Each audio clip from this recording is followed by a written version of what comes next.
नोंथांमोनहा आंनि भिडिअखौ माबोरै दान जुदि दानाबा नोंथांमोननि सायाव आङो केस फाइल होनाय जासिगोन। नोंथांमोनहा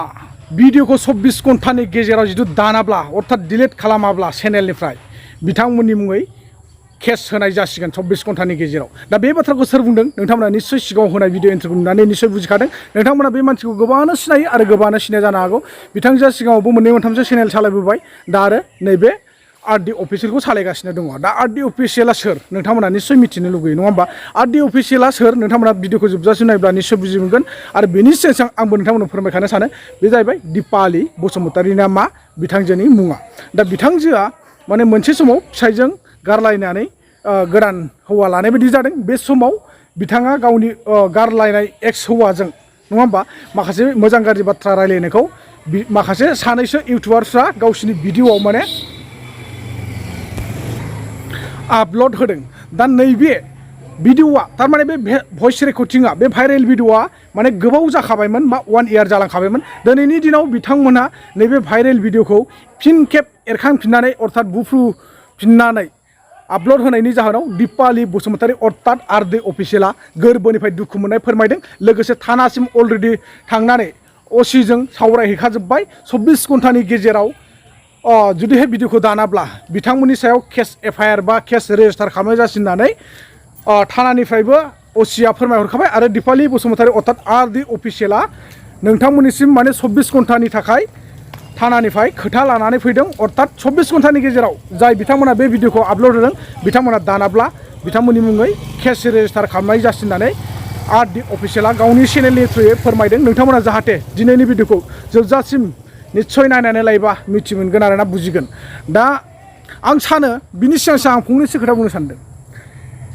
जोंनि भाइरेल खालामग्राफ्राथ' खालामग्रासै माथो बुंबावनो गोबाङानो खालामो मोनबानो खालामो उननि समाव मा जालांगोन जेबो मिथिया उननि फारसे मा जालांगोन बेखौ जों जेबो मिथिया सानस' हाया। माने जोङो भाइरेलल' मोननांगौ अब्लानो फटाफट होनाय जायो आरोखि ना। अबस्से बेलेगखौ मा बुंनो जोंबो बेनो मोनबानो होनाय जायो। नाथाय मोनसे खोथाया ओरैबायदि आंबो बेखौ सानहरो रायलायग्रा जिथुनाखि भाइरेल जाजाग्रा बिथांजोमोनाबो एसे स्ट्रं एबा हुसियार जानानै थानाया मोजां। मानो होनना बुङोब्ला गावसिनि बाथ्राफोरखौ नोंथांजोआ आरडि अफिसियेल दिपालि बसुमतारी नोङो दुखु मोनना दै आं माने फर एग्जाम्पल खोथा मोनसे बुंदोंसो थारमाने नोंल' नङा संसार नाङैनो आं बयखौबो बुंनाय जादों। थारमाने जायफोर बेफोरबायदि रायलायग्रा बेफोरबायदि कल रेकर्डिंआव बा फननि गेजेरजों मोजां गाज्रि सावरायो नंगौ सावराया नङा सावरायो नै बेफोरखौ हुसियार जानाया मोजां। आरो जाय बिथाङा भाइरेल खालामग्रा बेथ' एक नाम्बार हुसियार जानांगोन आरो स्ट्रं जानांगोन। मानो होनना बुङोब्ला मालायनि भिडिअखौ बा मालायनि कल रेकर्डिं भाइरेलखौ मोननाय लोगो लोगो आपल'ड होनाया बे जोंनि थाखाय बिराद गोरोन्थि आरोना। दा आरो बे होग्रा जिथुनाखि भाइरेल जाजाग्रा बिथांजोआ मालाय मानो ए टु जेड बेफोरबायदि रायलायनांगौ मानो रायलायनांगौ रायलायनायनिबो गोरोन्थि दं हगारग्राफोरनिबो गोरोन्थि दं। दा जि जाबाय बिथांजोआ बुंदों बे भिडिअआ बा बे रेकर्डिंआ 1 इयार जालांबाय दिनै फिन खेब बुफ्रुफिननायनि थाखायसो बा बोखांफिननायनि थाखायसो बिथांजोआ माने बिथांमोनखौ दुखु मोनदों आरोखि। दा बेखायनो नोंथांमोना जिथु खावलायबाय जेला अननानै डिलिट खालामो ना मायो बे नोंथांमोननि गोसोनि खोथासै आरो डिलिट खालामाब्लाथ' बिथांजोआ लिगेल एक्सन लानो नागिरबाय मा होनना बुङो बेखौ पुलिस प्रशासननि गेजेरजों नोंथांमोनखौ खाहोनोबो हागौ बा जेलबो जाहोनो हागौ। बेखायनो नोंथांमोनखौ 24 घन्टा रिकुवेस्ट खालामदों आङो दिपालि बसुमतारी अर्थात आरडि अफिसियेला सोरखौ रिकुवेस्ट खालामदों आं स्क्रिनाव होगासिनो दङ नोंथांमोना नायनानै लाबानो जाबाय आरोना। नैबे बिथां सानैखौनो माने वार्निं हरदों आरोना। आंनि खुलुमनायखौ नोंथांमोननिसिम आंनि गोसो गोरबोनिफ्राय जासिहरग्रोनाय थाबाय। आं दिनैहाय नोंथांमोननि सिगाङाव रागा जोंनो ना मिनिनो ना दुखु मोननो ना गावनि साननायफोरखौ फोरमायनो आंहा जेबोखौनो बासिनानै दोनासै आरोना। ओरैबायदि इनसाल्ट ओरैबायदि लाजि फोनांनाय वाव नोंसोर बायदियासो हासै आरोना। जायफोर इउटुबारफ्रा आं दिनैहाय बे भिडिअआव आं बेखौसो बुंनो होननानै फैदों आरोना। जायफोर इउटुबारफ्रा गुदि खिथा मोनथिया हसिया आंनि भिडिअ थांखांनाय भिडिअफोरखौ दासो बुफ्रुनानै दासो रिपिटलि इउटुबाव आपल'ड होदों बैसोर बायदि इउटुबारफोरनि थाखाय आंनियाव मोनसे सारप्राइज दं आरोना। बे सारप्राइजआ मा दसे उनाव मोनथिगासिनो। बेनि सिगां आं बेखौसो बुंगोन जे गोसो गोरबोनिफ्राय आं गुरैयै खावलायहरो जाय मानसिफ्रा आंनि भिडिअखौ आपल'ड होदों इउटुबाव बिथांमोनखौ आं गुरैयै रिक्वेस्ट खालामहरो अननानै नोंथांमोनहा आंनि भिडिअखौ दाननानै हो जुदि दाननानै हराबा 24 घन्टानि आन्दारावनो आं नोंथांमोननि सायाव केस फाइल खालामनाय जासिगोन आरोना आं अलरेडि ओसि सारजों रायलायखाबाय खिन्थु आंनाव सासे मानसिनि गोसो दं जिहेतु बे हिसाबै आं नोंथांमोनखौ फंबाय आंनिनो बिदा बा आंनिनो फंबाय आंनिनो जिखुनु सोमोन्दोआनो जाया मानो आंनिफ्राय उन्दैसिन गिदिरसिन जिखुनुआनो जाया मानो आं नोंथांमोनखौ अननाय हिसाबै आं नोंथांमोनखौबो खस्थ'आव खोलैया बा दुखुआव खोख्लैया बा नोंथांमोननि मान सनमानखौबो हानि खालामा जिहेतु सासे मानसिनि भिडिअ आपल'ड खालामनानै केस गोलैलायबायनो ओरैबायदिया होननानै आं लाजि फोनांनो गोसो गैया जिहेतु नोंथांमोननि गोसोआव मानसिनि गोसो गैयैखायसो नोंथांमोनहा बिदि खालामनो हादों नालाय खिन्थु आंनाव मानसिनि गोसो दं आरो जि भिडिअखौ नोंथांमोना आंखौ दा ट्रेन्डिं खालामबाय दंना जि भिडिअखौ भाइरेल खालामबाय दं बे भिडिअआ दानिथ' नङामोन गोदो आं जेब्ला बै समनिनो भिडिअमोन बे बोसोरसे आगोलनिनो थ' दासो नोंथांमोनहा मा गोसोजों ना नोंथांमोना आंखौ ससियेल मिडियायाव ओंखारफिननायखौ नुनानै भाइरेल खालामखो ना नोंथांमोना आंनि मोजां थांनानै थानायखौनो लुबैखाया नोंथांमोननि गोसो आरोना सासे मानसिजों माबायदि ट्रिट खालामनांगौ बेखौनो नोंसोर मिन्थिया आरोना आयु नोंसोरबायदि इउटुबारफ्रा जेनेबा समाजखौ मा फोसाबनो फैयो समाजखौ मा फोसाबनायनि बाथ्रा बुङो समाज गाज्रि खालामग्रा बैथालि बाजारि बेफोरबायदि बुङो खिन्थु बै भाइरेल जाग्राया मालाबाबो गाज्रि मानसि नङा नोंसोरबायदि भाइरेल खालामग्रा मानसिफ्रासो गाज्रि आरोना नोंसोरबायदि भाइरेल खालामामोनबा नोंसोरो जिहेतु नोंसोरो माने ससियेल मिडियायाव आपल'ड होआमोनबा बेखौ सोर नुगौमोन सोरबा नुगौमोन बेखौ नोंसोरबायदि इउटुबारफ्रासो शेयार खालामनायखायसो नुदोंना नोंसोरबायदि आपल'ड होआबा बेखौ नुगौमोन आं गासै इउटुबारखौनो बुङाखै जाय आपल'ड खालामदों जाय भाइरेलनि सायाव आपल'ड खालामो बैफोरबायदिखौसो बुङो समाज गुबुंले खालामग्राया सोर भाइरेल जाग्राफ्रा नङा भाइरेल खालामग्राफ्रासो भाइरेल खालामामोनब्ला नुगौमोन सासेया नुबाय सिरि थाबानोथ' बेखौ नुनाय नङामोन ना नोंसोरबायदिया शेयार खालामनायखायसो नुदोंना बेनिखायनो सोरखौबा गाज्रि बाथ्रा बुंनायनि सिगां गाव गावनि आखल आखुखौ नायग्रो आरो दानि जुगाव पापा लगेनो मिन्थिबायना जायखौ बुङो ना बेयो दसेनो गावनि सायावबो आरो नुफिनगोन आरोना अलरेडि बहुत मानसिखौनो बिदि नुबाय दिनै मालायखौ बुंगोन गाबोन गावहाबो बेफोरबायदि आखलावनो हमजागोन गाबोन बेहाबो लासिं बेफोरबायदि आखलावनो माबा मोनसे मानसिफोरजों सोंखारि जागोन बेनिखायनो सोरखौबा बुंनायनि सिगां गोबां बार 100 बार सानग्रोनानै बाथ्राखौ बुङो आरोना आं गोसो गोरबोजों रिक्वेस्ट खालामो नोंथांमोनहा जुदि आंनि भिडिअखौ जाय थांखांनाय बाथ्राफोरखौ एरखां आंखौ भाइरेल खालामदों आंखौ शेयार खालामदों आंनि मान सनमान हानि खालामदों आंनि बिमा बिफा आंखौ मोखां देखायनो हायै बायदि खालामदोंना बैफोरबायदि खालामग्राफोरनि थाखाय आंनियाव मोनसे सरप्राइज दं होननानै दहायनो बुंखाबाय दा नोंथांमोना 24 घन्टानि आन्दाराव जुदि आंनि भिडिअखौ दानाब्ला आं नोंथांमोननि सायाव केस फाइल खालामनाय जासिगोन मानोना आंनि मान सनमानखौ आं बासिनानै दोननांगोन मानोना आंहाबो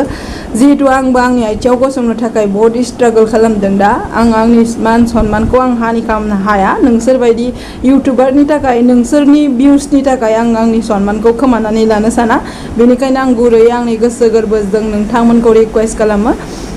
आं बारे माने निमाहा होनो हाया बेनिखायनो आङो आंनि गोसो गोरबोजों आं दानो नोंथांमोनखौ गुरैयै खावलायहरखायो जिहेतु आं दा नोंथांमोननि सायाव अननानै जि एसे टाइम होदों बे समावनो नोंथांमोना आंनि भिडिअखौ दान आरो आंखौ खुगाजोंल' बुंदों होननानै सानदोंबा बे नोंथांमोननि गोरोन्थि जुदि नोंथांमोनहा आंनि बे खोथा बुंनायखौ नंखाय होननानै सानदोंबाबो नोंथांमोननि गोरोन्थि नोंथांमोना सियर आं होखागोन होननानै आं डिटेल्सबो दरनखाजोब्बाय सासेना जाहैबाय रुपम मोसाहारि आरो सासे जाहैबाय अनसोरां बर' नोंथांमोनहा आंनि भिडिअखौ माबोरै जुदि दानाबा नोंथांमोननि सायाव आङो केस फाइल होनाय जासिगोन आरोना आं गुरैयै खावलायो आरो फिन खेनसेबाव नोंथांमोना मानसि हिसाबै मानसि होननानै सानदोंबा गावखौ आरो मानसि हिसाबै नोंथांमोना लाजिनाय बा साननाय दङब्ला नोंथांमोनहा आंनि भिडिअखौ दाननानै हो इउटुबनिफ्राय जुदि दाननानै हराबा जायनि इउटुब चेनेलाव आंनि भिडिअआ क्रिएट जानानै दं जायनि भिडिअ इउटुबाव आंनि भिडिअखौ नुयो बेखौनो आङो केस फाइल खालामनाय जागोन आरो आं लाख थाखा गारनानैबाबो आं आंनि मान सनमानखौ लाखिनो थाखाय बे खामानिखौ मावगोन आरोना आं बुंखायो आंथ' दा नुनायाव सानै इउटुबारनियावसो आं नुदों बेखौ आं आरो नुबावाखैमोन आं बारा इउटुबबो नाया आरो आंहा बेफोरबायदि टाइमबो गैया बिन्दासाव थानो हानाय आंहाबो खामानिबो दङ आंहा खामानि मावनांगौ जायो बेनिखायनो आं बारा बेफोरबायदि भिडिअ नायनोबो सोलाबा बेनिखायनो आङो जायनाव नुदों आं बेखौ नाम थांखिनानै बुंदों रुपम मोसाहारि आरो लोगोसेनो अनसोरां बर' नोंथां सानैया आंनि भिडिअखौ गोख्रै दानना हो आरो जाय मानसिफ्रा जायफोरा आंनि भिडिअखौ होदों आं नुसनैफ्राबो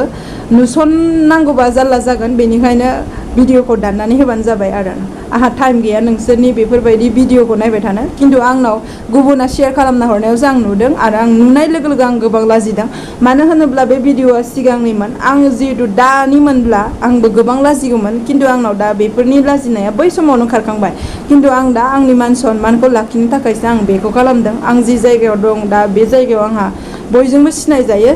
बिसोर मानसिफ्रा आंनि बेफोरबायदि पास्टनि खोथाफोरखौ मोनथियाबो जानो हानाय बेनिखायनो आं सानो